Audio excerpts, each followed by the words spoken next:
নমস্কার, আমি জ্যোতিষ সম্রাট রতন শাস্ত্রী এবং বাস্তুবিদ। বাস্তু সম্বন্ধে দুই একটা কথা আমি শেয়ার করছি।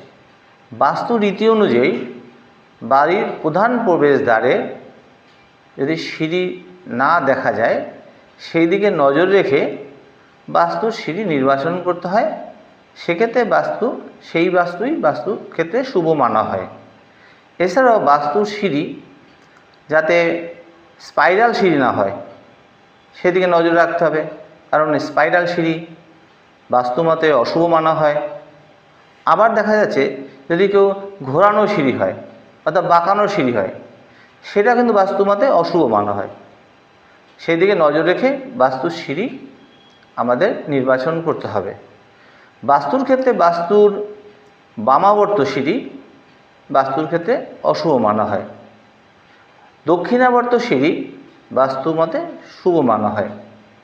এছাড়া বাড়ির ব্রহ্মস্থানে যদি সিঁড়ি হয় সেটা সম্পূর্ণ বাস্তুমতে অশুভ মানা হয়। যদি দেখা যায় বাস্তুর সিঁড়ি আমরা কটা করব, বাস্তুর টোটাল বাড়িতে যতটা সিঁড়ি তৈরি হবে সেই সংখ্যাকে 3 দিয়ে ভাগ করতে হবে। সেই ভাগফল যদি 2 থাকে তবে সেই সংখ্যাটাই বাড়ির ক্ষেত্রে শুভ সিঁড়ি বলে মানা হয়।